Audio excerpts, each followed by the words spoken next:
Okay, it's been a while since I've been recording this. So we're on chapter 4, The Authority of Democracy, and somehow I must have spilled all over the corner of this book. I don't know if you can see how it's got some water stains along the bottom, but that means it's well loved. So, 4, The Authority of Democracy. You know how much that triggers me. Starts out with a title of Naive Majoritarianism. I love that because I do think majoritarianism, unless you're in some kind of voluntary society, people think there's some kind of. I want to pull my mic a little closer. For some reason, I don't feel like it's picking it up very well because this is in the morning and my voice isn't quite as projecting in the morning. That in a voluntary societies like the LP, I don't really have that much of a problem with majoritarianism because it's voluntarily chosen. Though I do think there probably can be some better ways to run some things, like perhaps a holocratic model. But for political, like running countries, nah, not so much. All right, it says majority will alone does not generate an entitlement to coerce the minority. I wish more people understood that. Nor, and I know what they'll go as well, but it's the best thing we got. Is it really? Nor does it generate an obligation of compliance on the part of the minority, and that's a big one. It says more precisely, majority will alone does not provide sufficient backing for a proposal to override an individual's private property rights, your right to your money, or a right not to be subjected to harmful coercion.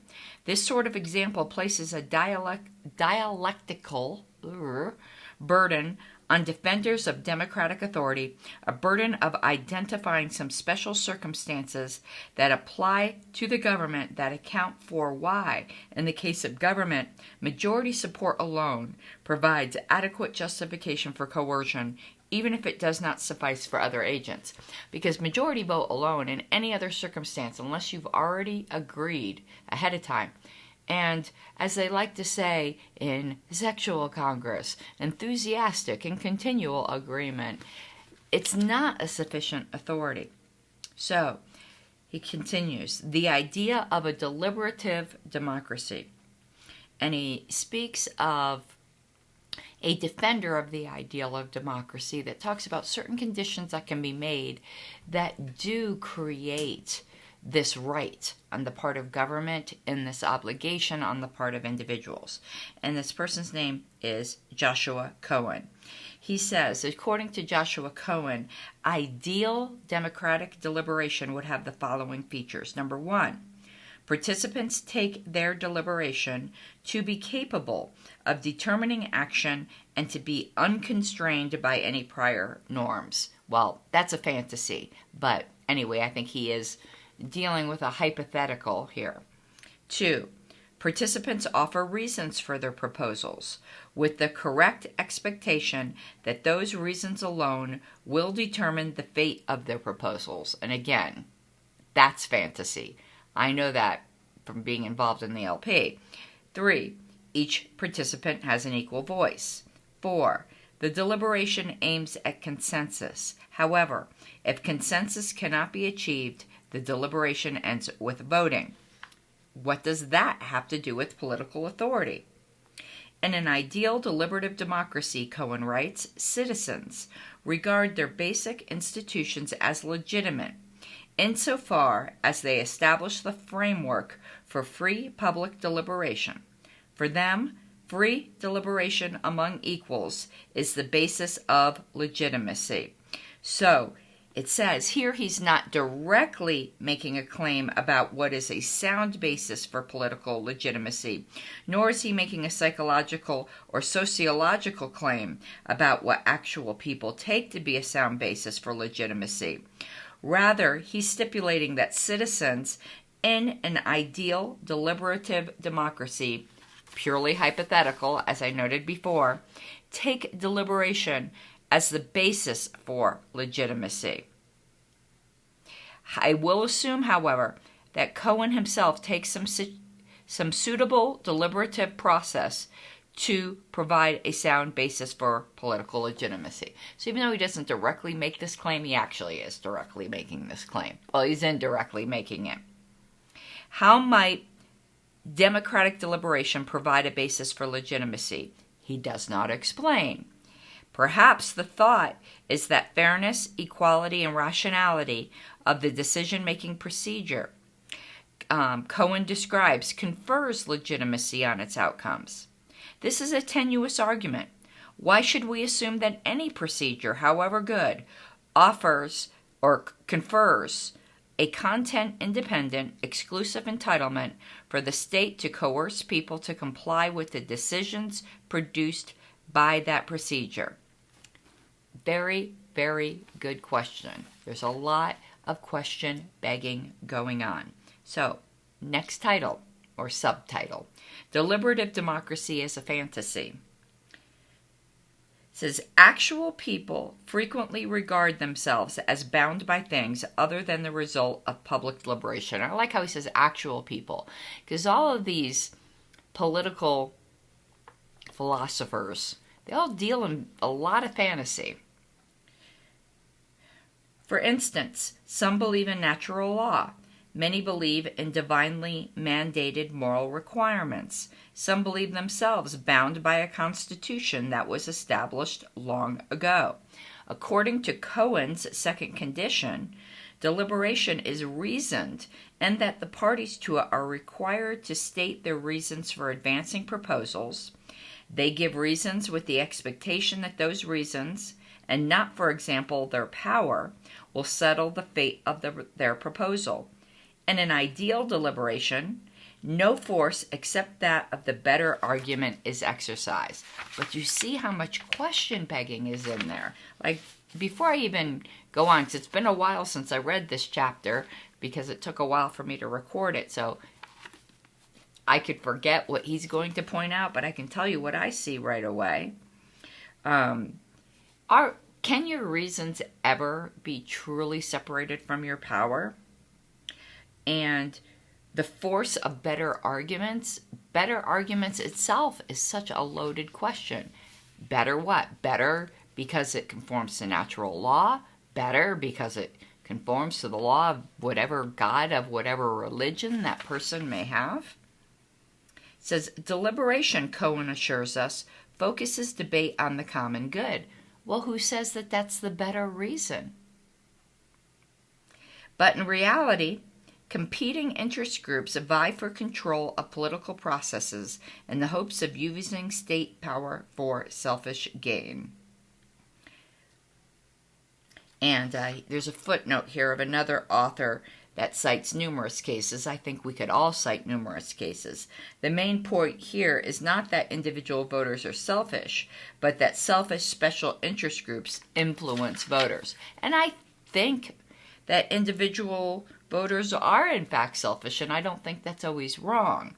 It can be, it often is, but it's not always. It would be extremely unusual to find citizens so naive so as to think that only their stated arguments, not their political power, would determine whether their policy proposals were adopted.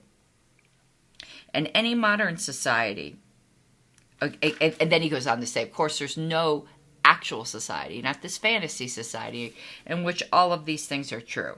He goes, for example, a small number of individuals, journalists, authors, professors, politicians, celebrities, play a large role in public discourse, while the vast majority of individuals play essentially no role in the discourse.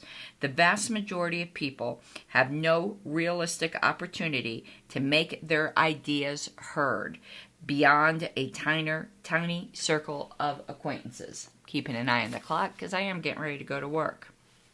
Because finally, according to Cohen's fourth condition, ideal deliberation aims to arrive at a rationally motivated consensus. And he says, this too is false of any actual society, because this just doesn't happen. Cohen's ideal deliberative democracy is a purely hypothetical scenario. Given how distant that scenario is from reality, what purpose does this serve? What role can it play in justifying the actions of any actual government? Cohen goes on to claim that outcomes are democratically legitimate if and only if they could be the object of a free and reasoned agreement among equals. He does not argue for this thesis, nor does he explain exactly what it means. How should we understand the force of that word could? First, there's no reason to think that the structure and principles of any actual state would in fact be agreed to after ideal deliberation. Second, even if the structure and principles of some actual state would be agreed to, there is no reason to think that this fact would confer authority on that state.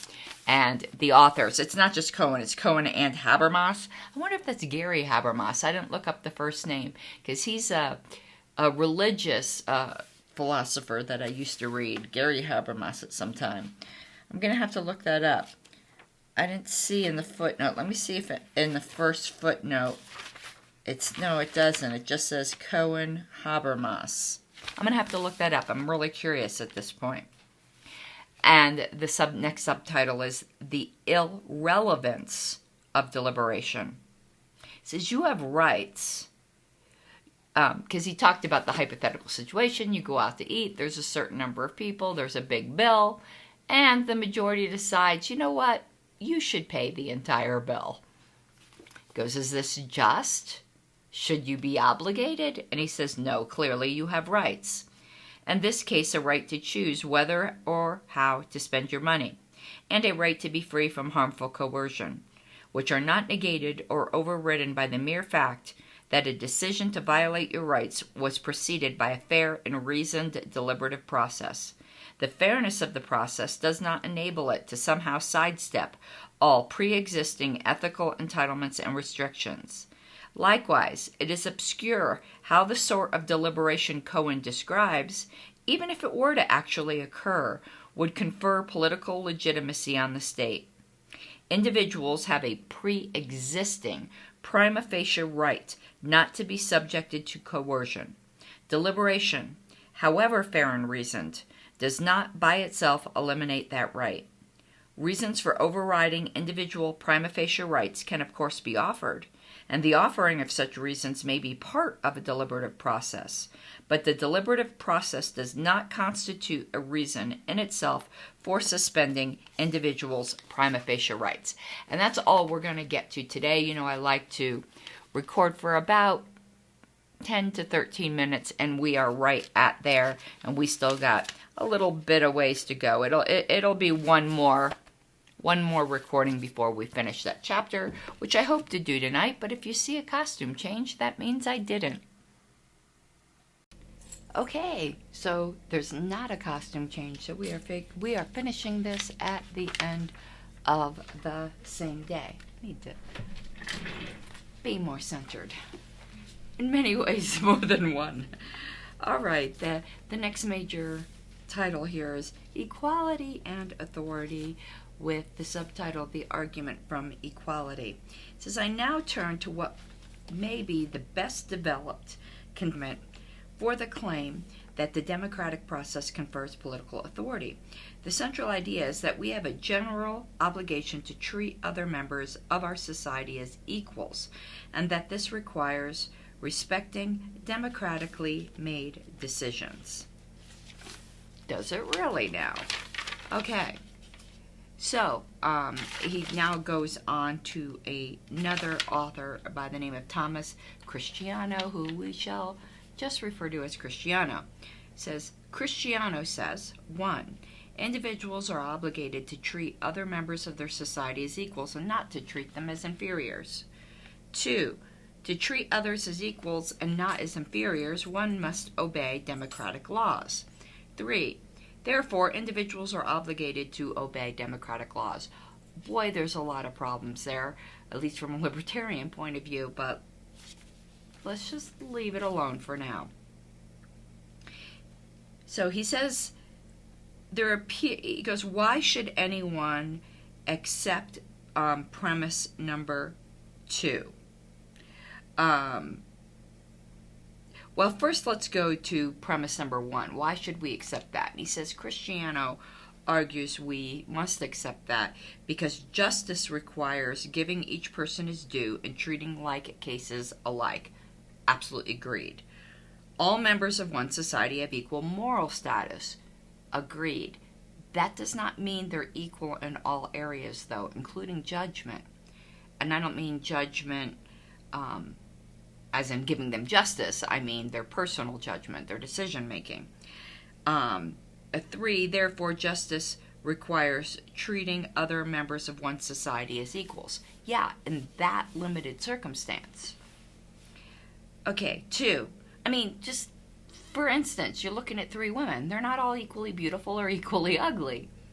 Okay, premise 2, and this is the argument that's developed. And 2, it says, in order to treat others as equals, you must obey democratic laws. So, 2A, to disobey a democratic law is to place one's judgment above that of other members of one society. Okay? I have no issue with that. 2B, to place one's judgment above that of others is to treat those as inferiors. Maybe in that particular situation they actually are. Doesn't conform, it's not a moral statement. Then 2C, therefore, to disobey a democratic law is to treat other members of one society as inferiors. And then it says there are actually sub-arguments to this. Treating others as equals requires supporting the equal advancement of their interests. Not necessarily. Of certain interests of their basic negative rights. And I don't even think you're required to advance them. You're just required to allow them without interference, without aggression. Next, democracy is crucial to the equal advancement of persons' interests. Actually, I think it's quite the opposite. To support the democracy, one must obey democratic laws, and then therefore, treating others as equals requires obeying democratic laws. Alright, so then the next subtitle here, and there's a big chunk I'm going to be reading, and I think this will probably cover everything that I had just said. Oh, this section is longer than I had thought. Anyway, so maybe it'll take 3 instead of just 2 little segments of this to finish. So the subtitle is An Absurdly Demanding Theory of Justice. It says, as I have interpreted it, the argument from equality derives a duty to obey democratic laws in part from a requirement of justice that one promote the equal advancement of persons' interests. Taken without qualification, this putative requirement of justice is absurdly demanding. Suppose I have $50. If I spend the money on myself, I would be advancing my interests more than the interests of others. To advance persons' interests equally, I must spend the money on something that benefits everyone, or divide the money among all the members of my society, or perhaps donate the money to help people whose interests are presently less well advantaged than the average. The same reasoning applies to any resource at my disposal. It would seem then that I must give away nearly everything I own. In fact, since the ground of the duty to treat other members of my society as equal is their equal moral status premise, it seems that my duty must be extended to promoting equally the interests of all or most of the people of the earth. How might we avoid an absurdly demanding theory of justice without renouncing the argument from equality? One possibility is to limit the demand of justice to an obligation to promote social institutions that equally advance others' interests, as opposed to an obligation to directly promote equal advance of others' interests through one's behavior in general. But the minute you start adding these qualifications, you see that the house of cards fails. Now, he didn't say that last sentence. I did. But you see how you have to go, well, but. There's a well, but to almost everything. Because and then he talks about, one way you could do this is through taxes, and he says if the obligation to pay taxes cannot be defended, there's no hope for defending political obligation in more controversial cases, such as the putative obligation to report for the draft when so ordered. The upshot of this discussion is that the defender of the argument from equality faces a dilemma. Either the obligation to promote equal advancement of interest is implausibly demanding, or it is too weak to support basic obligations. And then he fleshes out, but we're not going to get into that there's also this idea that we must support democracy through obedience. But then he asks the question, is democratic equality uniquely public? And Cristiano argues that democratic equality says that it must be public, that it's not enough that justice is done, it must be seen to be done. And then you start asking the question, by everybody? Generally? Is this a strong definition of publicity or a weak definition? He says if we adopt the weak interpretation of publicity, which is the most reasonable one, then democratic decision-making does satisfy this publicity constraint, but as do other conceptions of equality. Suppose one holds that the proper way to treat others equally is by according everyone the same liberty rights to do as they wish, free of government interference. Individuals will be able to see that they were accorded the same liberty rights, even if they did not agree that this was a satisfactory way to interpret equality. So the liberty rights interpretation of equality satisfies also a publicity requirement. A similar argument can be made for most other interpretations of equality. And he concludes, not all rational thinkers have agreed even that democracy is just. I certainly don't. I suppose it's arguable whether I'm a rational thinker. He goes on to ask, and this is a question obviously I like, do members of all third parties in the United States count as persistent minorities who are not treated equally? Yes. And then on to the requirement that we respect others' judgments.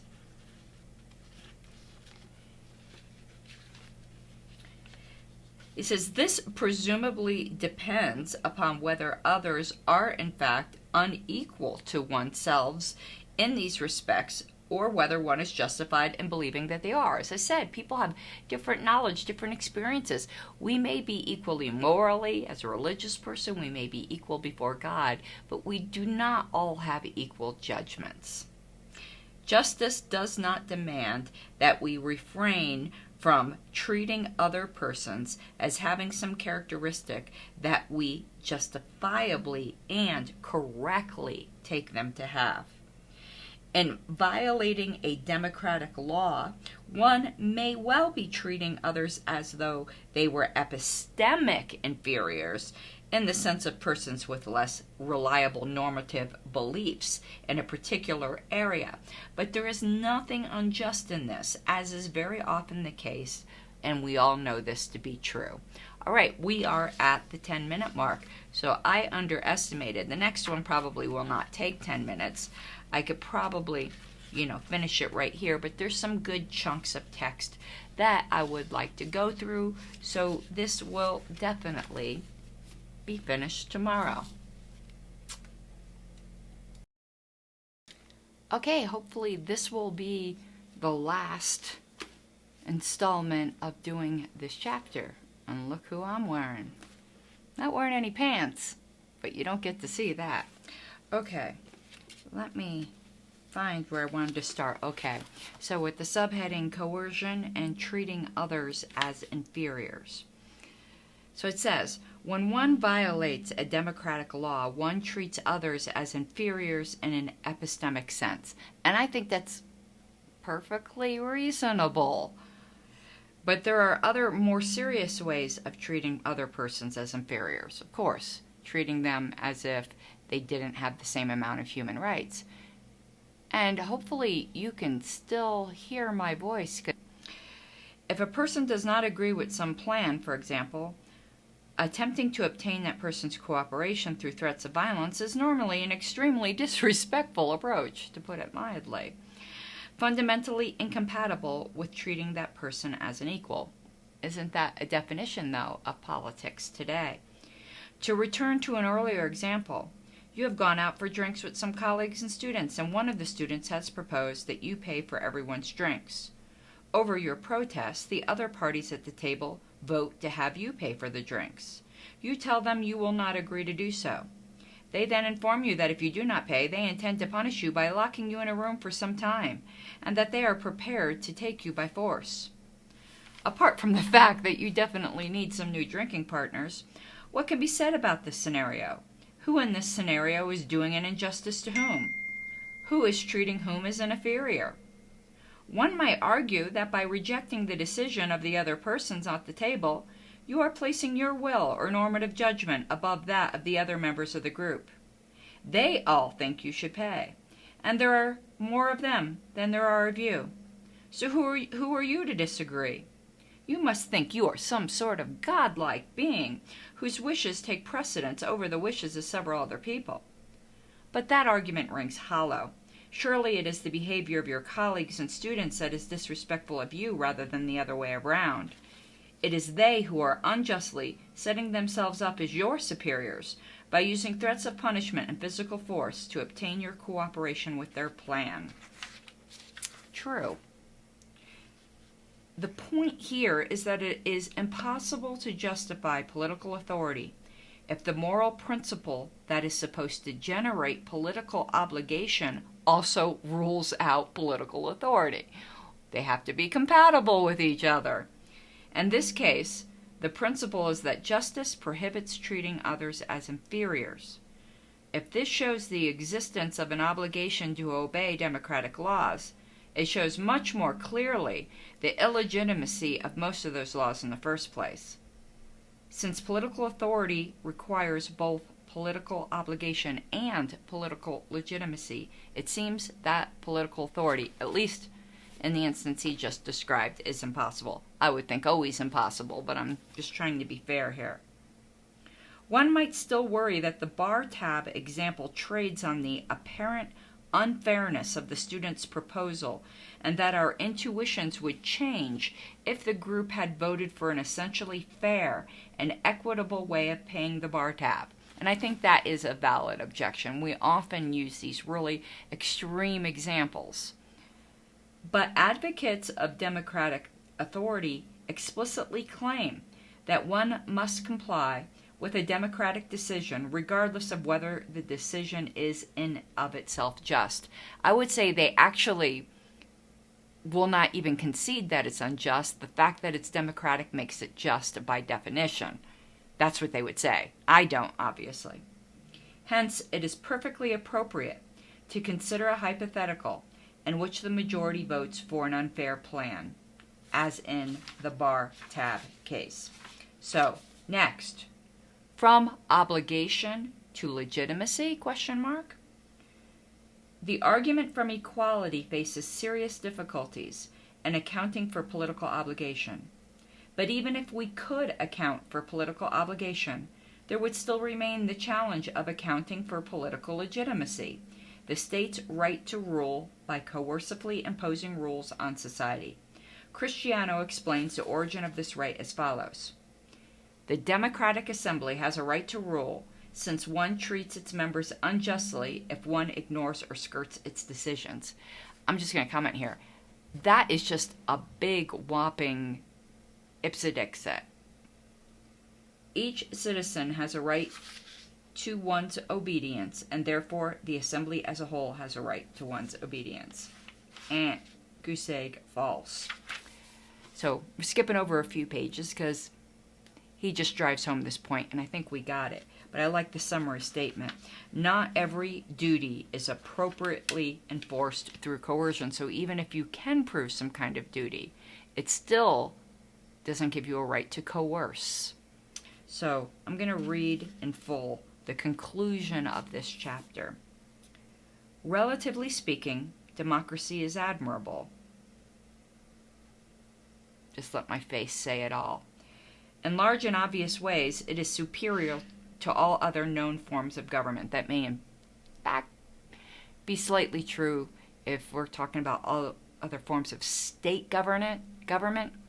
I, of course, distinguish between governance and government, but it does not solve the problem of political authority. The fact that a majority of persons favor some rule does not justify imposing that rule by force on those who do not agree to it, nor coercively punishing those who disobey the rule. To do so is typically to disrespect the dissenters and treat them as inferiors. Correct. Matters are not altered if one side adds that the majority deliberated in some special way before deciding to impose the rule. The need to respect the judgment of other members of one society does not generate general political obligations in democratic countries for at least two reasons. First, because many people know themselves to have better judgment with respect to many practical questions than the majority of citizens. Second, because the obligation to respect others' judgments does not have sufficient force to override individual rights, such as an individual's right to control his property. The obligation to promote equal advancement of interests likewise fails to establish political obligations. Among other things, it is unclear in what sense democratic equality is a uniquely, publicly realizable conception of equality, and it is unclear how obedience to democratic laws constitutes meaningful support for democratic institutions. But even if obedience to democratic laws constituted meaningful support for equality, deriving political obligation from this fact would require postulating a very strong duty to promote equality.